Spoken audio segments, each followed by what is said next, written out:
Muchas gracias por la gentileza de estar esta mañana con nosotros. Gracias por la invitación, Iván. Oiga, a ver, vamos al presente, a lo actual. ¿Sigue la negociación en torno al tema de encontrarle una salida, una alternativa al tercer retiro de fondos previsionales? ¿Una alternativa o un complemento? Sí, hay algunas conversaciones, hay tres posibilidades. Que sea una alternativa que cierre esto del 10%, que en general en Renovación no hay mucho consenso para eso, al revés. ¿Ya? La otra posibilidad es que esto sea un complemento al 10%. Hay 3 millones de personas que no tienen dinero en sus cuentas de capitalización individual y por lo tanto no van a tener ninguna solución por la vía del retiro de fondos de pensiones, y esas personas podrían acceder a la fórmula del retiro del seguro de cesantía en el seguro, en el solidario, acudiendo a fondos solidarios. Para aclarárselo a la gente que me dice, oiga, no me sirve porque yo no tengo plata en el seguro de cesantía. Cuenta, claro, el fondo Claro, en ese caso va al fondo solidario. No importa que la persona no tenga plata en su cuenta porque ya retiró los dineros, porque estuvo cesante, ¿no es cierto? Estuvo con la suspensión del empleo. Y eso sería un complemento, eso. Y eso podría ser un complemento, haciendo ajustes también por el otro lado. Y lo tercero es que no se haga nada nomás, porque se deje que esto siga su curso, y ese tiene varias aristas también. Ya, es que eso es lo que parece que pasó esta semana, ¿o no?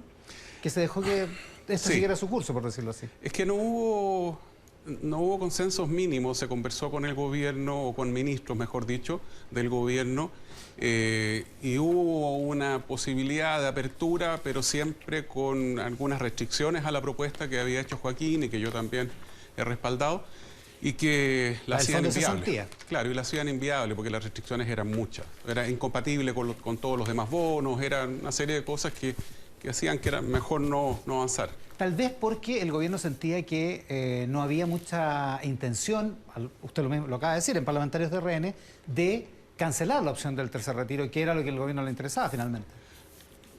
Porque convengamos, usted lo ha dicho, usted sabe que es una mala idea, digamos, desde el punto de vista de la política pública, de la proyección hacia el futuro.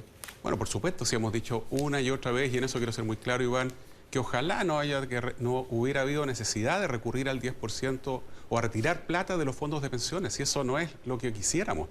Muchas veces planteamos la posibilidad, o le pedimos al gobierno que hubiera una ayuda más universal. Estamos viendo ayer miles de reclamos que espero se solucionen en la gente que postula el bono, porque en vez de bajar 20% el ingreso, bajó 18, 19, me mandaron varios pantallazos.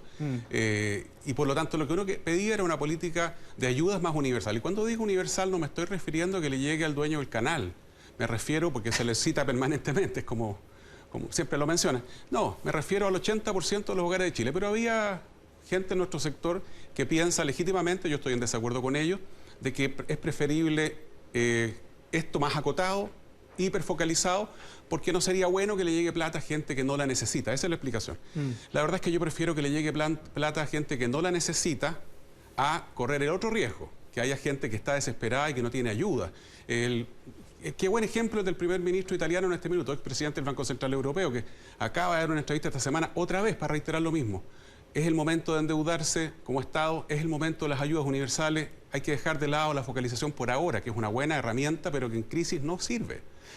Los expertos, los economistas arguyen mucho este argumento, que en el IPOM, el Banco Central dice, más o menos explica un 15% de los primeros retiros a enero de este año.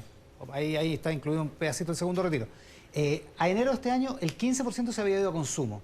Un 22% a otras cosas, unas cosas que no están especificadas, que puede ser pago de deudas informales, que no son de un banco, sino de otra fuente. En fin, se explica más o menos como un 37% del gasto, y todo el resto está más o menos en ahorro o en pago de deuda.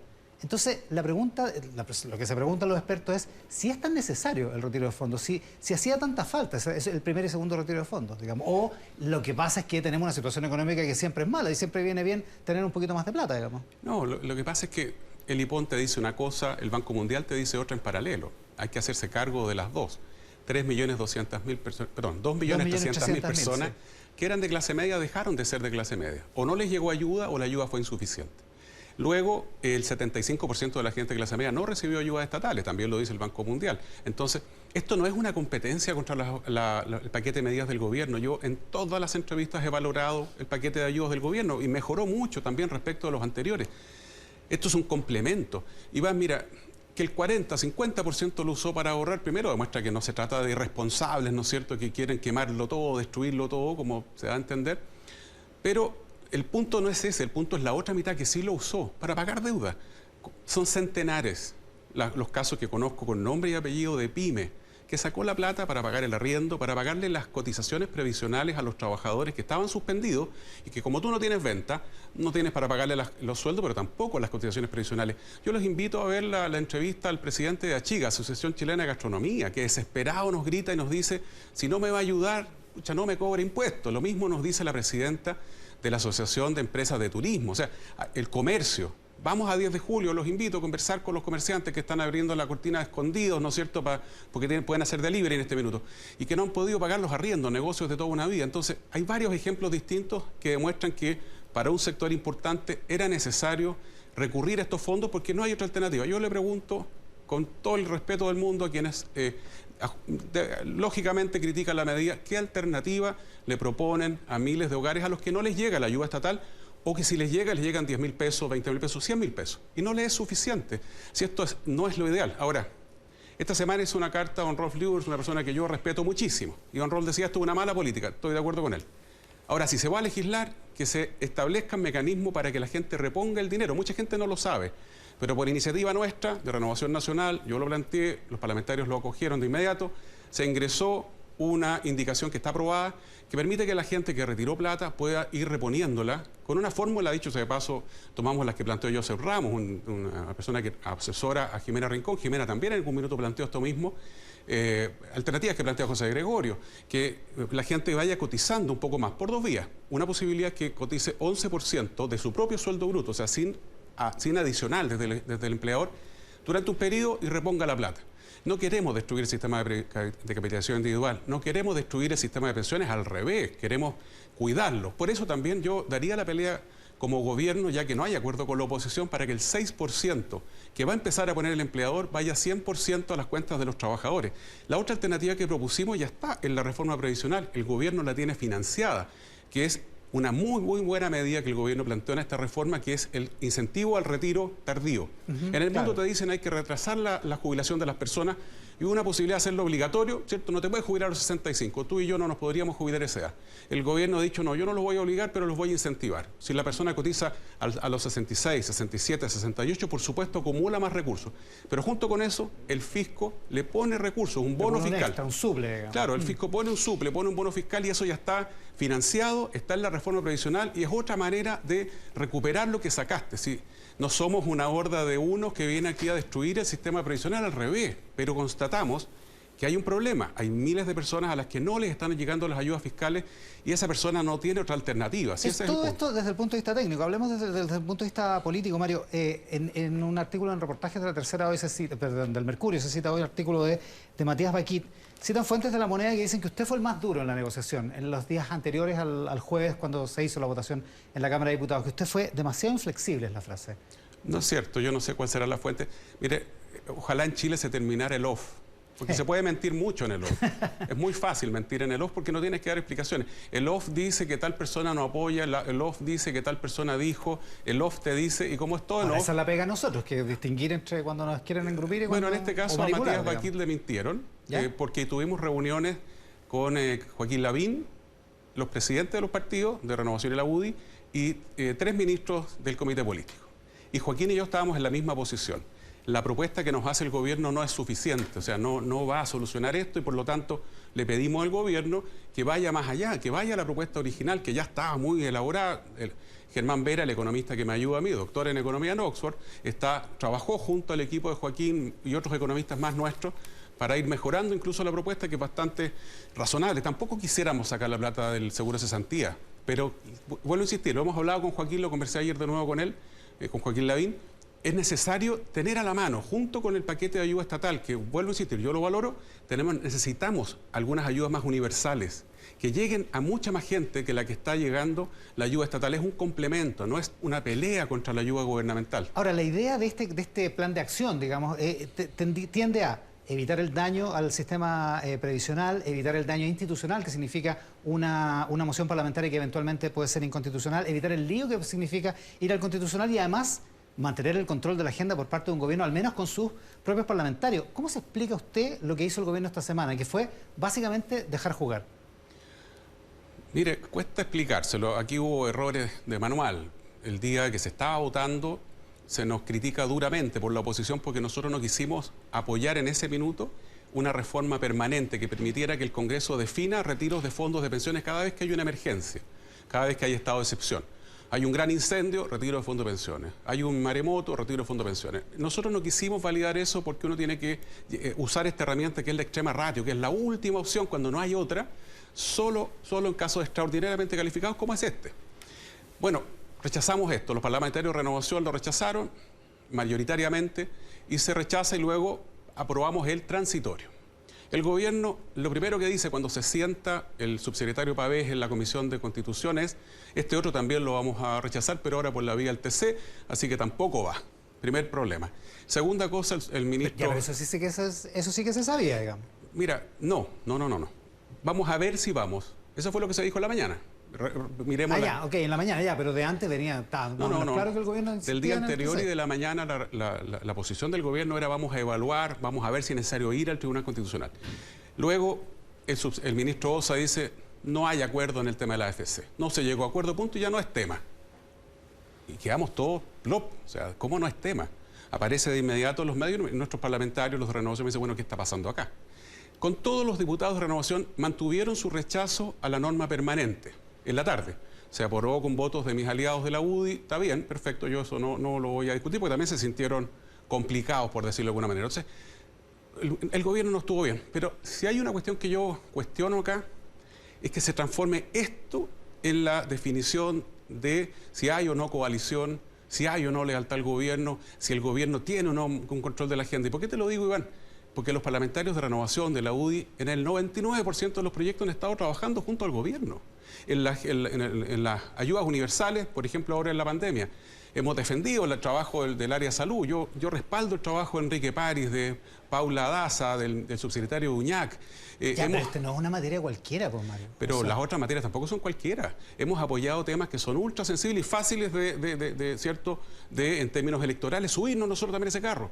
Pero en este caso del 10%, nosotros le hemos dicho al gobierno, mire, este no es un tema de principio, es un tema de emergencia. Esta es una necesidad que no logramos cubrir con otra cosa. Si yo entiendo... O sea, ¿usted no está de acuerdo con esta tesis de algunos de que el gobierno ahora no tiene ni siquiera un tercio en el Congreso y que por lo tanto se acabó políticamente? No es efectivo. Si los parlamentarios de Chile Vamos han estado trabajando junto al gobierno en el 99% de los proyectos. Ya, pero si viene un cuarto retiro lo van a apoyar de nuevo, entonces... No sé qué va a pasar más adelante, Iván. No tengo la bolita de cristal para ver qué va a pasar. Pero las probabilidades están del lado de mi afirmación, digamos. O sea, si hay un cuarto retiro... Sí, pero si se cumple lo que el gobierno nos ha señalado en este gran proceso de vacunación, que ha sido extraordinariamente exitoso, que yo felicito a mi gobierno, al presidente Piñera, porque yo lo vi cuando él ordenaba negociar con los distintos laboratorios.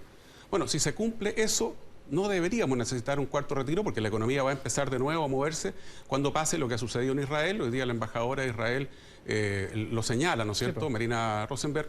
En Israel ya estamos normalizando. Prácticamente normal. Nosotros deberíamos ser de los países que empiecen a prácticamente normalizar también por el gran trabajo que se ha hecho en esto, que yo creo que tenemos que reconocerlo todos transversalmente. En ese contexto, entonces, lo que viene ahora es la reactivación, con fuerza. Ayudar más a las pymes, yo creo que ahí no... O sea, no sería necesario el cuarto retiro. Yo espero que no sea necesario. Pero si se presenta, la tensión va a estar ahí y el gobierno no va a tener control de nuevo sobre sus parlamentarios. No, pero es que, Iván, era sencillo para nosotros. El gobierno no ha dicho que no se puede. Yo le creo a mi gobierno. ¿Por qué porque nosotros igual le dijimos al gobierno, no lleguemos al 10%, ayúdenos y propongamos una ayuda universal, como lo están haciendo la mayoría de los países de la OCDE. Entregan ayudas universales, ¿no es cierto? El FMI, ¿qué dice? Es una mala política el 10%, por supuesto. Eso nos dice, mira lo que te dice el FMI. No solo eso, dice que es una mala política y que además no es necesaria. No, pero debajo dice, no es necesaria porque hay que establecer ayudas universales. Arreglón seguido, eso es lo que dice el FMI, cuidado. No se queda solo en que es malo, pero estamos de acuerdo. Yo estoy 100% de acuerdo con el FMI. Ojalá no tengamos que sacar plata del bolsillo de los trabajadores, ya sea con seguro de cesantía o con fondo de pensiones. Ojalá no. Pero en este minuto, Iván, no hay ayudas universales, hay millones de personas que están quedando sin ayuda, no porque el gobierno no quiera, no porque el gobierno sea malo, es que los fondos fiscales son limitados, son finitos. Esa es la razón. Y uno entiende eso, entonces uno plantea esta emergencia como complementaria. ¿Por qué cree que el presidente no cede en esto? ¿Usted está de acuerdo con Camila Vallejo que dice que hay miseria en su corazón? ¿Se va en esa interpretación? No, el presidente está convencido de que... Primero, bueno, él siente que las ayudas que se han entregado llegan a mucha gente de manera más contundente de lo que yo siento que están llegando. Y en eso tengo una diferencia de opinión. por ejemplo, respecto de las pymes y de la gente de clase media. Pero comparto con él que sí está llegando bien a muchos otros sectores. Ahora, el presidente dice, bueno, si yo endeudo al país, voy a aumentar el nivel de riesgo, me van a cambiar la clasificación y el país va a pagar muy caro ese aumento del riesgo país. Y los ciudadanos vamos a pagar caro también eso, sí, técnicamente impecable ese razonamiento. El país somos todos. Y por eso yo le he dicho al presidente más de una vez, ¿por qué no convoca a este panel de expertos que en julio del año pasado, economistas transversales, validados por todo el mundo, aprobaron, ¿cierto?, este proyecto de los 12.000 millones de dólares? ¿Por qué no los vuelve a convocar? Para que no tengamos esa discusión, porque yo voy a un programa de televisión, está ahí el ex ministro de Hacienda, Nicolás Izaguirre, un tipo que yo respeto mucho, y Nicolás dice, hay margen para endeudarse y hay espacio para más gasto público. ¿Por qué no vemos eso, cierto, junto a economistas de todos los sectores para que lleguemos a una conclusión colectiva? Este es el momento de los esfuerzos colectivos, de los esfuerzos país, y donde todos estos economistas nos digan, mire, no nos podemos endeudar más. O sí hay un pequeño margen y hay una posibilidad, ¿no es cierto?, de más ayudas, pero más universales, menos acotadas, sin tanta focalización. Hagamos ese esfuerzo, convoquemos a estos economistas y no discutamos entre si el presidente tiene razón o la tiene Nicolás Izaguirre, dos economistas que yo respeto, ¿no? Entonces, eso también se nos ha propuesto al gobierno, se lo hemos pedido. Por ahora no hemos tenido respuesta. ¿El gobierno tiene capacidad, tendría capacidad de hacer algo así?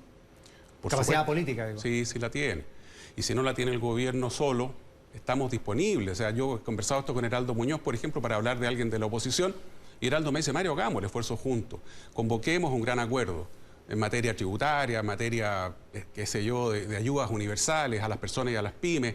En la oposición hay mucha gente disponible, en mi sector, por supuesto, todos estamos disponibles, y el gobierno, si hace este llamado por sí solo o con la ayuda de los distintos actores políticos, yo creo que estamos en un minuto tan sensible, tan crucial como el que nos tocó en noviembre del año antepasado, en donde fuimos capaces de dejar de lado el sombrerito político de cada uno y llegar a acuerdos que eran urgentes para el país.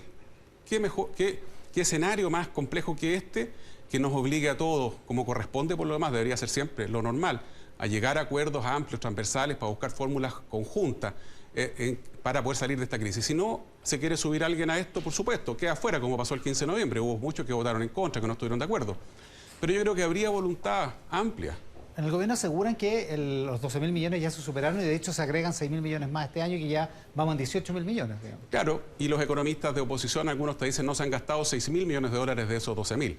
Entonces, por eso yo le digo al gobierno, ¿por qué no terminamos el frontón y convoquemos a todos los economistas? Si los que aprobaron los 12.000, yo no digo otro economista distinto, un Rodrigo Valdés, etcétera. Bueno, convoquémoslos de nuevo y veamos si la plata se usó, si estuvo bien gastada, si hay que mejorar, hay que reenfocar. Eso es lo que planteo. Usted ha dicho hartas veces que no quiere que el gobierno vaya al TC, al Tribunal Constitucional, por este tercer retiro de fondos previsionales. Parlamentarios de RN han insinuado, lo hacía una nota en T13.cl el viernes pasado, que hasta se podría provocar un nuevo estallido, una revuelta social, si es que el fallo del Constitucional hace imposible un tercer retiro. Yo estoy convencido que en julio del año pasado pudimos haber tenido un estallido social producto de la desesperación de la ciudadanía. Yo saqué el ejemplo el año pasado, bueno, nuevamente la directora del liceo donde estudié en el Bosque nos vuelve a pedir ayuda a los exalumnos, ahora recién esta semana. Gonzalo Rojas es el presidente del Círculo de Exalumnos, periodista, editor del programa de La Madrid, y nos dice, Gonzalo, nuevamente tenemos muchos alumnos pasando hambre. Es necesario llegar con ayudas a ellos. Resurgieron las ollas comunes. Hay gente que cree que son un invento. No, no son un invento. Yo los invito a Pudahuel, los invito a Cerro Navia, vamos a darnos una vuelta. Son reales. Vamos al campamento en Agua Santa, donde las dirigentes me recibieron, me escucharon, y la olla común es una necesidad. Entonces, ¿podemos tener hoy día un estallido? No, no lo sé. No sé si son las mismas condiciones de julio del año pasado, pero es evidente que va a provocar malestar. Yo creo que esto de amenazar con estallido puede ser un error también, pero creo que sí provocaría malestar y, por supuesto, esta es la mejor de las trampas en términos también electorales. Yo invito a mi sector a mirar nuestra historia reciente del año 99, el proyecto de la reforma laboral de Insulza Andrade, o miren el poll tax de Thatcher, que se puso tan dura en su minuto con los principios y terminó su propio partido sacándola, el poll tax. Vayan a echarle una miradita. Entonces, pero sobre todo, mire, si estamos apoyando esto del 10% no porque seamos unos irresponsables que estamos pensando en nuestra elección. es porque de verdad, sinceramente, honestamente, creemos que sobre la mesa no hay otra alternativa. Y por eso, vuelvo a insistir, Iván, hemos planteado mecanismos para que la gente reponga su plata, porque no queremos dañar las pensiones futuras. Es fundamental. Yo defiendo la capitalización individual. Y además creo, Iván, que se ha equivocado la oposición antisistema de capitalización individual, porque hoy día, más que nunca, la gente valora el sistema, más que las AFP mismas, eso es otra cosa.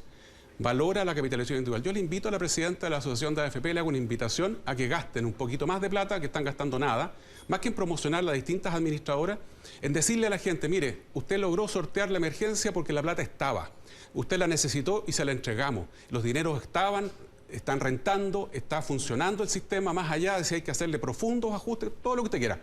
Pero esto está funcionando, valore, quiera su capitalización individual y no compremos estas ciertas recetas milagrosas de volver a un sistema de reparto que está quebrado en todo el mundo. Yo estoy partidario del sistema mixto y este creo que es el mejor momento para dar esa pelea y nos hemos quedado cortos en eso. Entre medio de todo esto está su propia candidatura presidencial, que parece que no despega, digamos, desde el punto de vista de las encuestas al menos. Yo no sé cuál de las encuestas, en la encuesta CADEM, que es la que yo no confío mucho en ella, pero me maltrata más, Lavín y Matei me ganan, sí, pero los demás estamos, Sebastián Sichel y yo empatados, Briones está un poco más abajo, pero Briones está empezando, o sea, pretender que Briones no va a tener un rol importante en la primaria es un tremendo error. Lo mismo que le dicen a Narváez, la primaria no ha empezado, yo estoy tranquilo con el tema de la encuesta porque voy subiendo, el único que subió en la CADEM, y vuelvo a insistir, que no me trata muy re bien, soy yo, pero a mí no me, la encuesta, la verdad, la encuesta es el 18 de julio, el día de la primaria. Esa es la encuesta, ya, pero antes de eso, como para saber cuándo se va a empezar a preocupar, digo. Cuando estábamos muy amigos... Después de las elecciones de mayo. Cuando estábamos muy amigos con Sebastián Piñera, todavía hace poco, me decía, Mario, cuando yo fui candidato el 2005, este tema de las encuestas me lo sacaba gente de su propio partido, los mismos que me lo sacan a mí. Cada 2 minutos, Lavín es el que marca, Piñera se tiene que bajar. Y me decía el presidente, y yo le contestaba, Lavín va bajando, yo voy subiendo. Al principio no era cierto, me dice. Pero después fue cierto. ¿Y quién pasó la segunda vuelta? Sebastián Piñera. La verdad que el tema de la encuesta estamos haciendo lo que nos parece correcto. Hay gente que me dice, no defiendas tanto a Carabineros que te va a perjudicar en la encuesta. No me interesa, lo defiendo de manera siempre bien pensada. O sea, no defiendo lo indefendible. Hay que modernizar, hay que sancionar al que comete un delito o un error, pero modernizar una institución a la que yo quiero mucho. Entonces, miro la encuesta ahí. No lo hago porque creo que hay que mejor actuar por convicción. ¿Cuándo fue a propósito que dejó de ser amigo del presidente? No, cuando éramos muy amigos, ahora no, quizás no está, él está un poquito sentido, yo tampoco estoy muy de acuerdo con algunas cosas, pero algún minuto nos tomaría un café, por supuesto, si es una persona a la que yo respeto mucho. No está el puente roto, digamos. Está cortado nomás. No cortado. Yo he hablado con sus ministros, creo que hemos mantenido una conversación muy fluida con los ministros, eso permanente. Con el presidente se habla cuando es estrictamente necesario. ¿Para qué lo voy a estar molestando si tiene un buen lote de ministros? Hay una ministra extraordinaria que es la Carla Rubilar, que de verdad creo que tiene que ser un poquito más escuchada en el gobierno. Yo he hablado mucho con ellas y bueno... Estaba pensando que si no considera desagradecido al presidente, porque usted en un momento que estaba marcando bien, tenía una perspectiva bien alta, usted ha reconocido que le costó, se fue al Ministerio de Defensa, pagó su costo político en las encuestas y bueno, y ayudó al gobierno, y ahora el gobierno está enojado con usted. Está bien. Mire, yo ayudé al gobierno, el presidente me pidió ese esfuerzo, efectivamente Lavín me ganaba, pero después venía yo en las encuestas y esa semana subiendo por el tema del primer 10% que lo aprobé. Ahora no, digamos. Que lo aprobé de corazón. Sí. Volver a estar en ese nivel de encuestas, sí, puede ser, perfecto, yo le vuelvo a insistir. ¿Le gustaría otro trato del gobierno tomando en consideración que usted hizo eso? No, a esta altura, no. Ya está desesperanzado.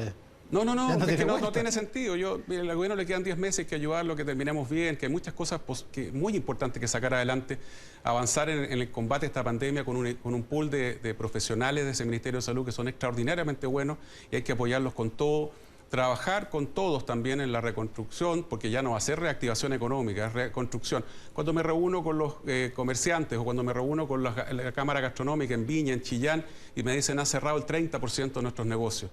El 30% ya murió y está por morir otro 20 o 30% del 100%, del total. Esto ya va a ser una reconstrucción en términos económicos, no solo reactivación.